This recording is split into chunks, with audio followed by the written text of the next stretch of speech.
നമ്മൾ കുറച്ച് വീട്ടിൽ തന്നെ ഫെർട്ടിലൈസർ വെച്ചിട്ട് എങ്ങനെയാണ് 10 മണി നിറഞ്ഞു പൂക്കാന്നാണ് കാണിക്കുന്നത്.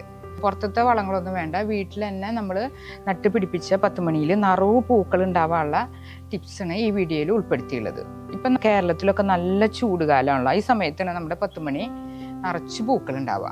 നമ്മൾ കാലത്ത് നല്ല വെയിലുള്ള സമയത്ത് നമ്മൾ പുറത്തേക്ക് ഇറങ്ങുമ്പോൾ നിറവ് പൂക്കൾ ഉണ്ടായി കഴിഞ്ഞാൽ നമ്മുടെ മനസ്സിന് തന്നെ നല്ലൊരു സന്തോഷം കൊടുക്കണ പൂക്കളാണിത്. കുഞ്ഞ് ചെറിയ ചെറിയ റോസപ്പൂക്കളുടെ പോലെ ഉള്ള പൂക്കളാണിത്. ഇതിപ്പോൾ ഡാർക്ക് റോസ്, ലൈറ്റ് റോസ്, ഈ ഒരു പൂവൊക്കെ 4 മണി വരെ വാടാണ്ട് നിൽക്കാറുണ്ട്. അതുപോലെ തന്നെ ഇത് മഞ്ഞ, ഇവിടെയുള്ളത് വെള്ള, അങ്ങനെ കുറച്ച് കളക്ഷൻസ് എൻ്റെ കയ്യിലുണ്ട്.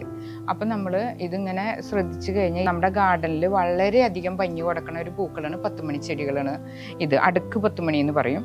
ഇതിൻ്റെ ചെടിയുടെ പ്രത്യേകത എങ്ങനെയാണെന്ന് വെച്ചാൽ നീഡിൽ ഷേപ്പ്ഡ് ലീഫാണ്. പിന്നെ അതുപോലെ തന്നെ ഇതൊരു സക്കുലൻ്റ് പ്ലാന്റ് ആണ്. നമ്മൾ ദിവസം ഒരു നേരം നനച്ചാൽ മതി. നല്ല സൺലൈറ്റ് കിട്ടണം, അതുപോലെ തന്നെ നല്ല നീർവാർച്ചയും കിട്ടണം. അത്രയേ വേണ്ടൂ നമ്മുടെ 10 മണി ചെടിയിൽ നിറവ് പൂക്കൾ ഉണ്ടാവാനായിട്ട്. പൂക്കൾ നിറഞ്ഞു നിൽക്കുന്നത് നമ്മുടെ ഗാർഡനിൽ വളരെയധികം ഭംഗി കൊടുക്കും. വീട്ടിലത്തെ വളങ്ങൾ മാത്രമാണ് ഞാനായി ഇപ്പോൾ ചേർക്കണത്. പുറത്തുനിന്നുള്ള വളങ്ങളൊക്കെ ചേർക്കാണ്ട് വീട്ടിലെ വളങ്ങൾ എന്തൊക്കെയാണെന്ന് നമുക്ക് ഈ വീഡിയോയിൽ നോക്കാം. ആദ്യത്തെ വളം എന്ന് വെച്ചാൽ നമ്മൾ വീട്ടിൽ തന്നെ പഴത്തൊലി ധാരാളം ഉണ്ടാവില്ല. അപ്പോൾ ആ പഴത്തൊലി നമ്മൾ വെള്ളത്തിൽ ഇങ്ങനെ കട്ട് ചെയ്ത് വെച്ച് ഒരു ദിവസം കഴിഞ്ഞ് കഴിഞ്ഞാൽ നല്ല വളമാണത്. അത് നമ്മൾ ഇങ്ങനെ ഒരു ദിവസം വെള്ളത്തിലിടാം. എന്നിട്ട് ഇത് മൂടി വെച്ചതിന് ശേഷം നമ്മൾ അത് ചെടിക്ക് ഒഴിച്ചു കൊടുക്കാം. വളരെയധികം പൂക്കളുണ്ടാവും. അതുപോലെ തന്നെ പൂക്കൾ നല്ല ബ്രൈറ്റും ആവും. പിന്നെ അതുപോലെ തന്നെ പൂക്കൾ നല്ല ഷൈനിങ്ങിലും വലുപ്പത്തിലും ഉണ്ടായി നിൽക്കും. പഴത്തൊലിയിൽ പൊട്ടാസ്യം നല്ലോണം അടങ്ങിയിരിക്കണ കാരണം പൂക്കൾ ഉണ്ടാവുന്നത്. അപ്പോൾ ഇത് നമ്മൾ ഇതുപോലെ തലേദിവസം ഇട്ടിട്ട് നമ്മൾ ചെടിക്ക് ഒഴിച്ചു കൊടുക്കുക. വളരെയധികം പൂക്കൾ ഉണ്ടാവാൻ സഹായിക്കുന്നത്. ഇത് വീഡിയോയ്ക്ക് വേണ്ടി അപ്പം തന്നെ ഒഴിക്കുന്നത്. നമ്മൾ ഒരു ദിവസം വെയിറ്റ് ചെയ്ത് ഒരു നൈറ്റ് കഴിഞ്ഞിട്ട് വേണം നമ്മളിത് ഒഴിക്കാനായിട്ട്. അപ്പോഴാണ് പൊട്ടത്തിലെ പൊട്ടാസ്യം കണ്ടന്റ് മുഴുവൻ വെള്ളത്തിൽ ഇറങ്ങുള്ളൂ. ഇതിങ്ങനെ ഒഴിച്ചു കൊടുത്താൽ മതി. വെള്ളം അതുപോലെ തന്നെ വാർന്നു പൂവും വേണം കേട്ടോ. 2 ആഴ്ച കൂടുമ്പോൾ ഒരിക്കൽ ചെയ്യാം. രണ്ടാമത്തെ വളം എന്ന് പറയുന്നത് നമ്മുടെ വീട്ടിലൊക്കെ മുട്ട എല്ലാവരും ഉപയോഗിക്കുന്നതാണല്ലോ. അപ്പോൾ മുട്ടയുടെ തൊണ്ട് എഗ്ഷെല്ല് നമ്മൾ കഴുകി വെയിലത്ത് വെച്ച് നല്ലോണം ഉണക്കി പൊടിച്ചെടുക്കുക. മിക്സിയുടെ ബോയിലിൽ പൊടിച്ച നൈസ് പൊടിയായിട്ട് കിട്ടുള്ളൂ. അത് നമുക്ക് എടുക്കാം. ഇതാണ് എഗ്ഷെല്ല് കഴുകി എടുത്തത്. ഇത് ഞാൻ സാധാരണ മിക്സിയിൽ പൊടിച്ച് പാത്രത്തിലാക്കി എടുത്തു വയ്ക്കാറുണ്ട്. ഇത് എഗ്ഷെല്ല് പൊടിച്ചതാണിത്. ഇത് നമ്മൾ ഒരു പാത്രത്തിൽ ഇട്ടിട്ട് ഇതാണ് എഗ്ഷെല്ല് പൊടിച്ചത്. ഇത് നമ്മൾ നല്ലോണം കാൽസ്യം കണ്ടന്റ് നിറവുള്ളതാണ്. ചെടികളിൽ പൂക്കളും അതുപോലെ ചെടിയുടെ സെല്ലുകളുണ്ട്, നല്ല വളർച്ചയുണ്ടാവും. ചെടി വളരുന്നതനുസരിച്ച് പൂക്കളും നല്ല വലുപ്പത്തിലുണ്ടാവും, ചെടികളും നല്ലോണം ഉണ്ടാവും. അത് നമ്മൾ ഇതുപോലെ ഇങ്ങനെ ഇട്ട് വെച്ച് അതിന് ശേഷം കുറച്ച് വെള്ളമൊഴിച്ച് 2 ദിവസം വെക്കുക. ആ ഷെല്ലിലത്തെ കാൽസ്യം കണ്ടന്റ് ഒക്കെ വെള്ളത്തിൽ ഇറങ്ങിയോളും. അതിനുശേഷം നമ്മൾ 2 ആഴ്ച കൂടുമ്പോൾ പഴത്തൊലി ഒഴിച്ച പോലെ തന്നെ ഇതും നമ്മൾ ചെടിക്ക് ഒഴിച്ചു കൊടുത്തു കഴിഞ്ഞാൽ നല്ലോണം പൂക്കളുണ്ടാവും. അതുപോലെ തന്നെ ചെടി നന്നായി വരും. ചെടി കണ്ടാൽ തന്നെ നമുക്കറിയാം നല്ല ഉഷാറായിട്ടുണ്ടാവും. ഇത് ഞാൻ പെട്ടെന്ന് തന്നെ ഒഴിച്ചതാണ് വീഡിയോയ്ക്ക് വേണ്ടിയിട്ട്. ഇത് 2 ദിവസം വെയിറ്റ് ചെയ്തിട്ട് വേണം നമ്മൾ ഒഴിക്കാനായിട്ട്. അപ്പോഴാണ് കംപ്ലീറ്റ് ചെയ്ത്. ഇപ്പോൾ നൈസായിട്ട് പൊടിച്ച കാരണം വലിയ കുഴപ്പമില്ല. ഇതിങ്ങനെ ഇതുപോലെ ഒഴിച്ചു കൊടുക്കാം. ഇത് 2 ആഴ്ച കൂടുമ്പോൾ ഇത് ഒഴിച്ചു കൊടുക്കണം കേട്ടോ. മൂന്നാമതായിട്ട് നമ്മൾ ചേർക്കണ വളം കാപ്പിപ്പൊടിയാണ്. നമ്മുടെ കാപ്പിപ്പൊടി നല്ലൊരു വളമാണ് 10 മണിക്ക്. അത് നമ്മൾ ജസ്റ്റ് ഇതൊക്കെ ഒന്ന് ഇളക്കി കൊടുത്ത് കാപ്പിപ്പൊടി ഒന്ന് ചേർത്ത് കൊടുത്തു കഴിഞ്ഞാൽ ചെടിക്ക് നല്ല വളർച്ചയും അതുപോലെ കൂടാനൊക്കെ നല്ലോണം സഹായിക്കുന്നതിന് കാപ്പിപ്പൊടി ഇട്ടതിന് ശേഷം നമ്മളൊന്ന് ഇതുപോലെ നനച്ചു കൊടുക്കാം. ഇതും മാസത്തിലൊരിക്കൽ ചെയ്താൽ നല്ലതാണ്. നിറച്ച് പൂക്കൾ ഉണ്ടാവാനും ഭംഗിയിൽ പൂക്കൾ നിൽക്കാനും ഒക്കെ നല്ലതാണ്. നാലാമതായിട്ട് ഒരു വളം കൂടി ഞാൻ പറയാം. വീട്ടിൽ നമുക്ക് സുലഭമായിട്ട് കിട്ടുന്നതാണ്. എല്ലാവരുടെ വീട്ടിലുണ്ടാവും, ഒരു ബുദ്ധിമുട്ടുമില്ല. നമ്മൾ കഞ്ഞി വെച്ചിട്ടുള്ള വെള്ളം, കഞ്ഞീരെ വെള്ളമാണത്. അത് നമ്മൾ തലേദിവസത്തെ വെള്ളം, അതായത് ഇന്നലത്തെ വെള്ളമാണ്. അതിൽ നമ്മൾ പഴത്തൊലി ഇട്ടുണ്ട്.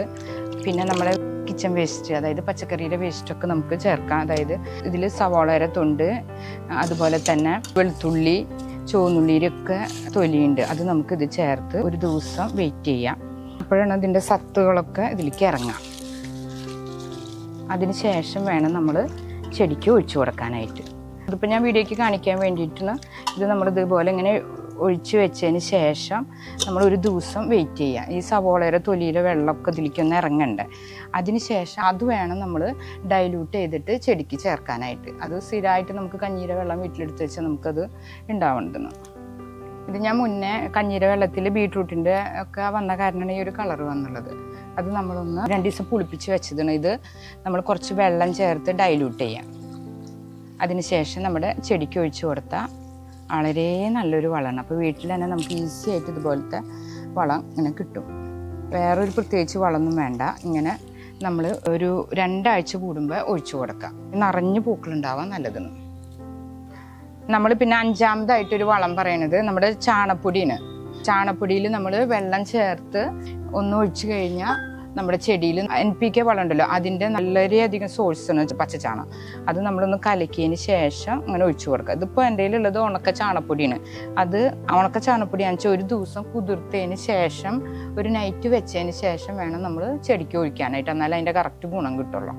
അപ്പോൾ അതും നമ്മൾ ഇതിപ്പോൾ ഞാൻ വീഡിയോയ്ക്ക് വേണ്ടി ഇപ്പോൾ തന്നെ ഒഴിക്കണം. അതും ഒഴിക്കണത് 10 മണിയിൽ നിറച്ച് പൂക്കളുണ്ടാവാനും ചെടിക്കും ഒക്കെ നല്ലതാണ്. ഇത് എപ്സം സാൾട്ടാണ്. എപ്സം സാൾട്ട് നമ്മുടെ ചെടിക്ക് മഗ്നീഷ്യത്തിൻ്റെ കുറവൊക്കെ പരിഹരിക്കണതാണ്. അത് നമുക്ക് ചെടിക്ക് വെള്ളത്തിൽ കലക്കി ഒഴിച്ചു കൊടുത്തു കഴിഞ്ഞാൽ ക്ലോറോഫിൽ നല്ലോണം ഉണ്ടാവും. അതുപോലെ തന്നെ ചെടി നല്ല ഹെൽത്തി ആയിട്ടിരിക്കും. ഫോട്ടോസിന്തസിനൊക്കെ സഹായിക്കുന്നതാണല്ലോ ക്ലോറോഫിൽ. അപ്പോൾ നമുക്ക് വെള്ളത്തിൽ കലക്കി കൊടുക്കുന്നതും വളരെയധികം ചെടിക്ക് ഗുണം ചെയ്യണതാണ്. നമുക്ക് ഇട്ട് വെള്ളത്തിൽ കലക്കി കൊടുക്കാം. 10 മണിക്ക് ചേർക്കണ 6 ടൈപ്പ് വളമാണ് ഇപ്പം ഞാൻ പറഞ്ഞത്. ഇത് മാസത്തിലൊരിക്കൽ ഇത് ചേർത്താൽ മതി കേട്ടോ എപ്സം സാൾട്ട്. അത് തന്നെ നമുക്ക് ആവശ്യത്തിന് അധികം ഒരു നുള്ളെടുത്ത് വെള്ളത്തിൽ കലക്കി ചേർത്താൽ മതി. വളം ചേർത്ത് കഴിഞ്ഞാൽ 3 ദിവസത്തേക്ക് നമ്മൾ 2 നേരം വെള്ളം ഒഴിക്കണം. ഇങ്ങനെയൊക്കെ ചെയ്ത് കഴിഞ്ഞാൽ നമ്മുടെ ഗാർഡനിൽ എല്ലാ കാലത്തും 10 മണി ഉണ്ടാവും. അതുപോലെ തന്നെ 10 മണിയുടെ പൂക്കൾ തന്നെ നല്ല ഭംഗിയാണ്. ഗാർഡൻ നിറഞ്ഞുണ്ടാവും ചെയ്യും. കൂട്ടായിട്ട് ഇങ്ങനെ ഒന്ന് വെച്ചാൽ മതി.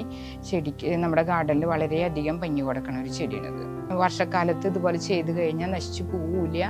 മഴ വല്ലാണ്ട് കൊള്ളണോടത്ത് വെക്കരുത്. അങ്ങനെ ചെയ്ത് കഴിഞ്ഞാൽ ചെടി കേടില്ലാണ്ട് കിട്ടും. അല്ലെങ്കിൽ ഒരു സീസൺ കഴിഞ്ഞ് കഴിഞ്ഞാൽ ചെടികളൊക്കെ നശിക്കുന്നത് സാധാരണ പതിവാണ്.